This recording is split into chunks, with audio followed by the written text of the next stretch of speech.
Hi guys, ఈరోజు special చింతపండుతో సేమియా పులిహోర ఎలా తయారు చేసుకోవాలో నేను చూపిస్తున్నాను, చూడండి. ముందుగా సేమియా పుల్లలు తీసుకున్నాను. అలానే ఒక బౌల్లో ఒక చింతపండు నానబెట్టుకుంటున్నా. సో చూసారు కదా. ఇప్పుడు వాటర్ వేసుకుని గుజ్జు తీసుకుని నేను ముందుగానే పక్కన పెట్టుకుని ఉంచుకుంటున్నాను. సో చూడండి, ఆ విధంగా గుజ్జు తీసుకుని నేను పక్కన పెట్టుకుని ఉంచుకున్నా. నెక్స్ట్ స్టవ్ ఆన్ చేసి వాటర్ పెట్టుకుని అందులో లైట్గా ఆయిల్ వేస్తున్నాను. ఇప్పుడు సేమియా పుల్లలు వేస్తున్నా. సో ఆయిల్ ఎందుకు వేసాను అంటే మనకి ఆయిల్ వేయడం వల్ల సేమియా పుల్లలు అనేవి గుజ్జుగా కాకుండా పొడి పుల్లాడుతూ ఉంటుంది. సో అందుకని నేను ఆయిల్ యూస్ చేశాను. సో చూసారు కదా, పొద్దునగానే వార్చుకోవాలి. సో ఇంకా స్టవ్ ఆఫ్ చేస్తున్నాను. నేను హ్యాండ్తో చూపించడం మిస్ అయ్యాను. ఇప్పుడు నేను స్టైనర్లోకి తీసేసుకుంటున్నా. సో చూడండి ఫ్రెండ్స్, ఇప్పుడు స్టైనర్లోకి వేస్తున్నా. అండ్ అలానే ఇది కొంచెం చల్లారిన తర్వాత ఒక బౌల్లోకి వేసేసుకుంటున్నా.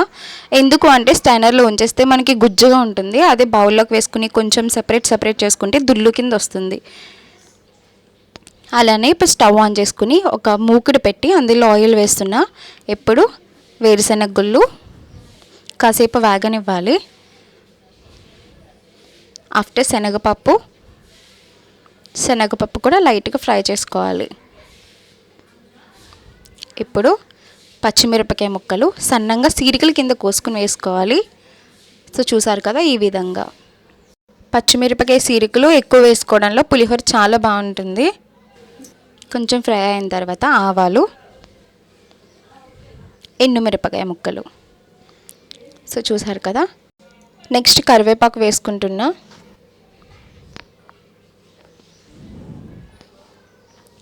సో గాయస్, ఇప్పుడు కొంచెం ఫ్రై అవనివ్వాలి. సో చూసారు కదా. ఇప్పుడు నేను వేరుశెనగ గుళ్ళు, పచ్చిమిరపకాయ ముక్కలు ఇవి మాత్రం నేను ఒక బౌల్లోకి తీసేస్తున్నా. సో ఇక్కడ పల్లీలు అనేవి మెత్తపడిపోతాయని నేను తీసేసుకుంటున్నాను. సో కొద్దిగా పోపు దినుసులు ఉంచుకోవాలి. అండ్ ఇంకొంచెం ఉంది కదా, సో అందులో నేను చింతపండు గుజ్జు వేసుకుని కాసేపు ఉడకనిస్తున్నా.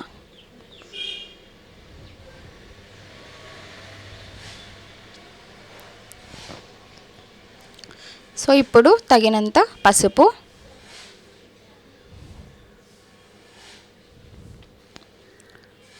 నెక్స్ట్ ఎండుమిరపకాయ ముక్కల్ని మిక్సీలో ఆడి పౌడర్ వేసుకున్నాను. సో చూసారు కదా, ఇప్పుడు కాసేపు ఉడకనివ్వాలి. అండ్ అలానే తగినంత సాల్ట్,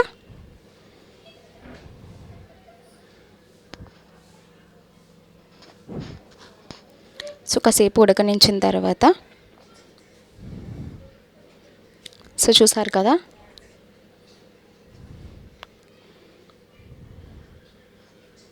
చింతపండు ఉడికిపోయింది. ఇప్పుడు నేను బౌల్లో సేమియా ఇందులోకి వేసేసుకుంటున్నా. సో చూసారు కదా ఫ్రెండ్స్, ఈ పులిహోర తాలింపు నేను సేమియాలోకి వేసేస్తున్నాను.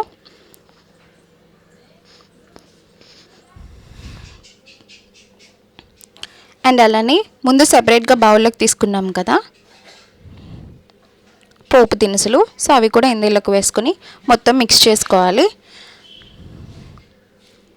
సో చూసారు కదా, మనకి అంటుకోకుండా లైట్గా పొడి ఆడుతూ ఉంది. సో చూసారు కదా ఫ్రెండ్స్, చింతపండు సేమియా పులిహోర రెడీ అయిపోయింది. సో టేస్ట్ అయితే సూపర్ ఉంది. అసలు మీరు కూడా మీ ఇంట్లో ట్రై చేయండి. చూసారు కదా, రెడీ అయిపోయింది. Thank you for watching. Bye bye.